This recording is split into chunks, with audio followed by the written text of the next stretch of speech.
Alex and Annie want to see magnificent Macau. So we jump on the bus that takes us first to the Hong Kong airport and then beyond to the Hong Kong-Macau-Zhuhai boundary crossing. Over the Tsing Ma Bridge first. There are actually 2 railway tracks and 2 lanes for cars and buses inside this bridge, 6 lanes on top.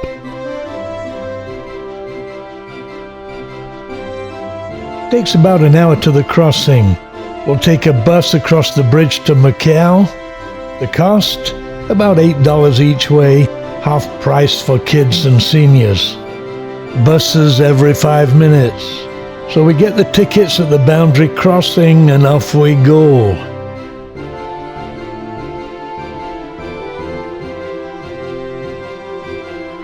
The bridge is a 34-mile, 55-kilometer bridge tunnel system consisting of a couple of undersea tunnels and 4 artificial islands.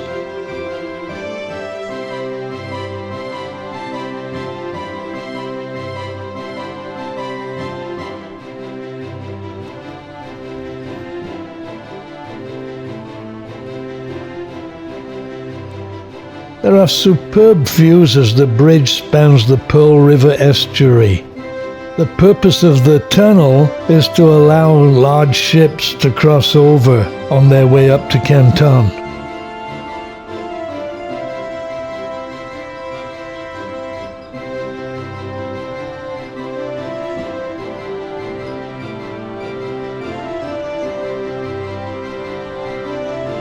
Before the bridge was built, the main way of getting to Macau was by hydrofoil, and that cost significantly more and took twice as long.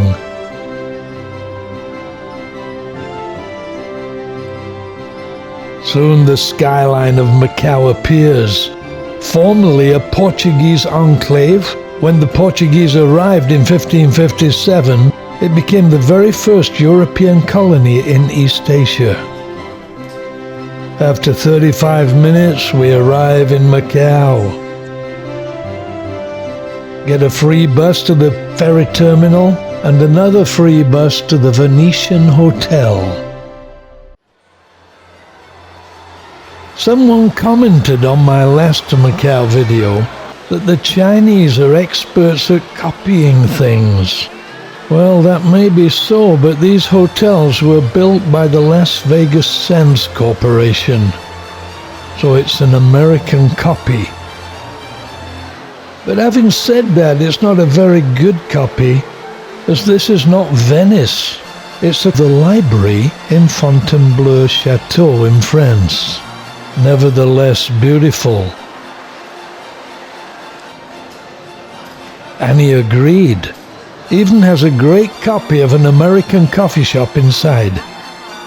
And a taste of Venice. A Venetian canal runs through the lobby.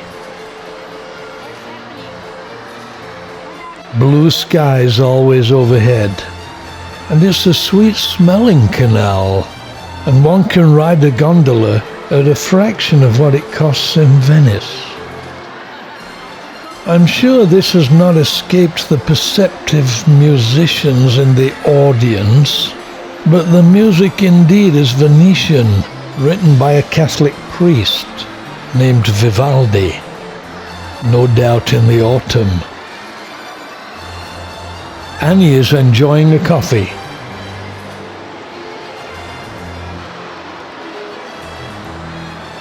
I have to admit that I always enjoy walking around here. I also love Vivaldi. And being an Englishman, the constantly blue skies cheer the soul. From many interesting places.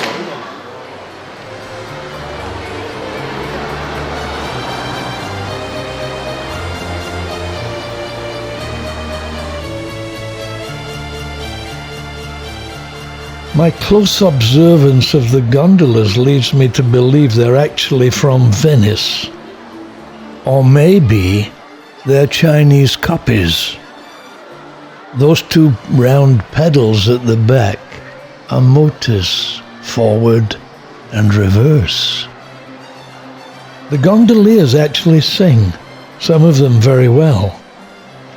They certainly provide a charming picture of Venice, surrounded by shops, restaurants, and elaborate buildings. Some gondolas have a Chinese touch.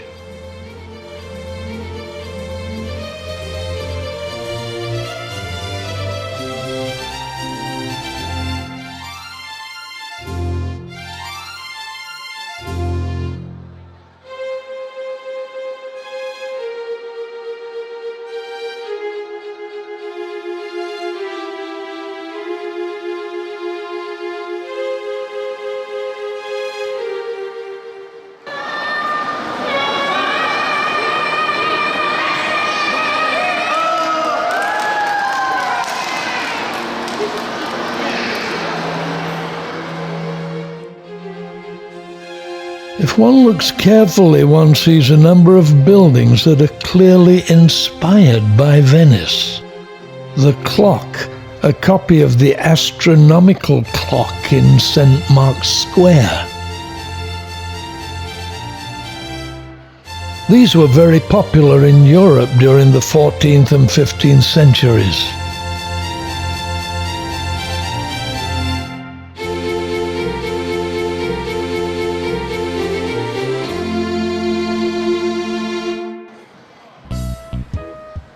But it's time to eat. The food here is mainly Asian. Shrimp fried rice, breaded pork and veg, beef, chicken, and Singapore vermicelli. Vermicelli is Italian. It means little worms. Now time to explore the next hotel. We passed through the casino, resisting the temptation to give our money away. We're on our way to see another Sands hotel here, the Parisian.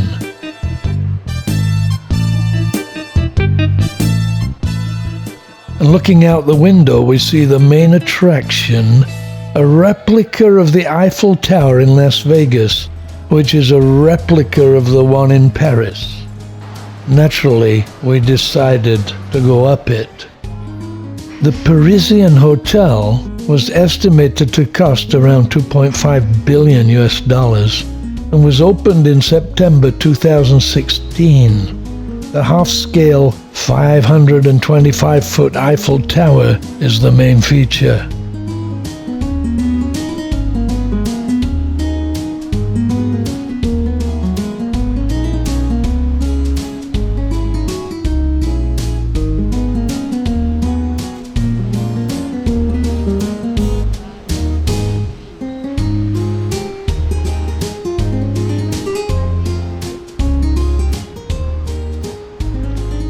Costs about $13 to ascend.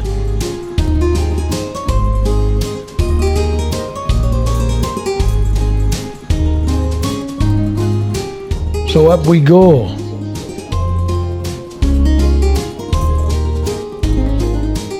The view from the top is breathtaking, especially in the sunshine. Below, guests swim in the many pools. This is August and it's hot here.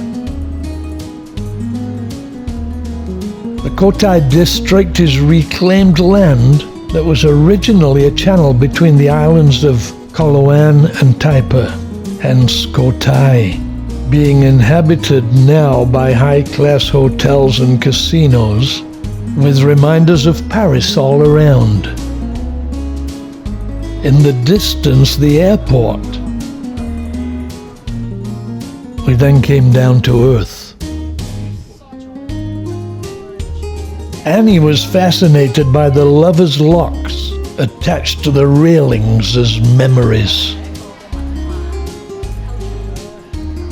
Then it was time to return to Hong Kong. Very happy to have had such an enjoyable interlude in this historic enclave. Now for the 35-minute back to magical Hong Kong.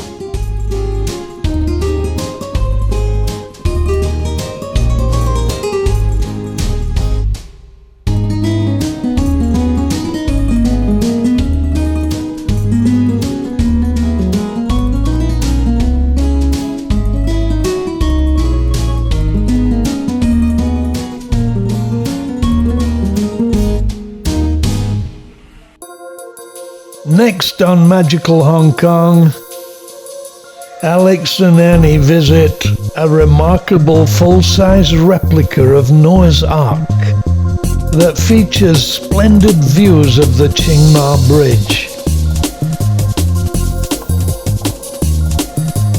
Insight into man's origins, fun things to do,